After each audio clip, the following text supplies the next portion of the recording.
Good morning, everyone. Thank you for joining us for this Facebook Live, or maybe you're listening to this a little bit later in the day on our podcast. It is Monday, June 13th, and it is a rainy day. Sounds like we're going to have muggy conditions, rain on and off throughout today. Looks like rain is also in the forecast for tomorrow. We had Jared Piepenberg on First News this morning. He was telling us, however, the end of his 10-day next weekend, Father's Day weekend, it's going to be another hot, dry weekend. So you might want to go ahead and make plans to be near some water, be on the lake, do something that's going to keep Dad cool, because it will be hot once again next weekend. But be prepared for wet conditions today and tomorrow. Today, the start of a big week here in Fargo. It's the start of Roger Maris All-Star Week. It's really expanded over the years to so much more than just that celebrity golf tournament, which is coming up on Thursday. I'm going to mention who the celebrities are here in a minute, but it's a full week of sports camps, baseball, that celebrity golf tournament, and so much more. The 38th season of that tournament. All of the money raised going towards the Roger Maris Cancer Center, of course, celebrating Roger Maris. He got his start. The Northern League's Fargo Moorhead Twins. There's going to be a throwback game. The Red Hawks are going to be celebrating, doing some fun things this week. But of course, the big event that most people are aware of anyway is that celebrity golf tournament. And this year, some big names. We talked a lot about this morning. Chad Greenway, former linebacker for the Minnesota Vikings. Kent Herbeck, former first baseman for the Minnesota Twins. Professional wrestler Brock Lesnar, Paul Molitor, and a couple others. Ben Ellefson. I did get a message from someone to remind everyone, not only is he a tight end for the Vikings, but we all know, we love him. He was from Hawley and then went to NDSU and was a star for the NDSU Bison football team before going on to the Vikings. So some big names. It's going to be fun. Hopefully we see a few of them walking around, maybe spending a little time in Fargo this week ahead of that tournament. I know I'm going to be going live for First News from the golf course Thursday morning, hoping to get some of those celebrities. I do know for sure I will get to talk to Roger Maris Jr. We'll talk a little bit about why they continue to do this tournament, do this whole week, support the Roger Maris Cancer Center. So it's going to be a fun morning. Make sure you tune in and join us all week, really. But of course, I'll be doing some fun stuff on Thursday morning. Big story today locally. Moorhead's COVID testing site at the former Thomas Edison Elementary School will be one of 3 in the state to become a test-to-treat location. That's opening today. They're also going to be using an experimental COVID pill. Test-to-treat sites allow Minnesotans to go in. If they test positive, they can get a prescription at the same time. Now, if you are hoping to get that medication, Paxlovid medication, you should be prepared to give some medical history before you can get that.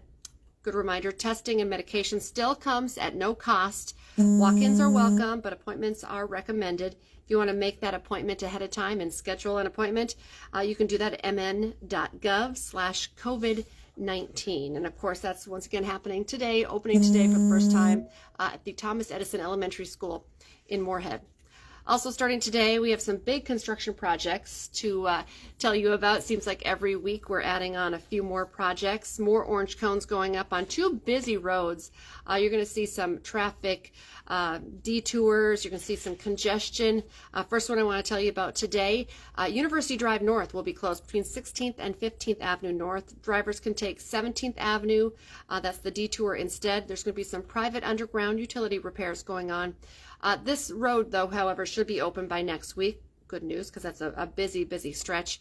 Also, a heads up, 18th Avenue South in Fargo will be closed to traffic as well. That's between University South and 11th Street South.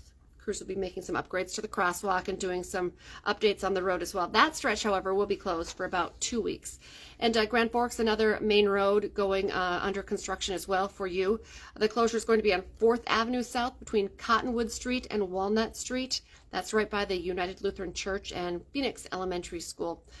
This project's going to be underway till about mid-August, so be aware of that project. Some of the top national headlines, you should be ready for this. Not prime time, but still expected to get a lot of views. The House Committee investigating the January 6th attack on the Capitol will have its second round of hearings this morning.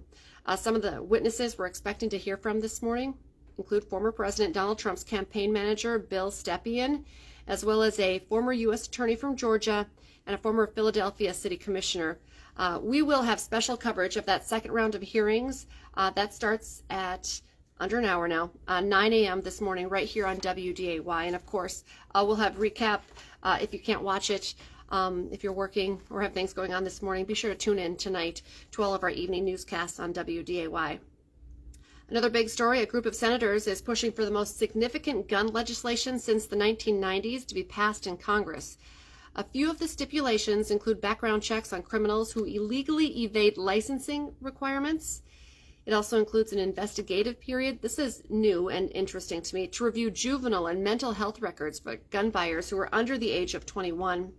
Senate Majority Leader Chuck Schumer says he is planning to push his plan to the Senate floor quickly, and he says he needs at least 10 Republican votes for it to pass. Also, we've learned that the Supreme Court could make a decision today on whether to overturn Roe v. Wade. This has been an issue that we've been tracking, of course, since the last month. That's when that leaked draft opinion came out, which said at least 5 of the 9 Supreme Court justices were ready to wipe away that precedent, which gives women the right to have an abortion. If it doesn't happen today, we're finding out that decision still could come by maybe the latest by Wednesday. So it could be a big week on that. Country music fans are surprised by this. This is just out. Country music superstar Toby Keith now saying he has stomach cancer. He used Twitter to share that announcement. He says he's been battling stomach cancer for the past 6 months and says he has already underwent surgery followed by chemotherapy and radiation. He says things are going pretty well and he does plan to be back on stage. So good news for fans of that country superstar, Toby Keith.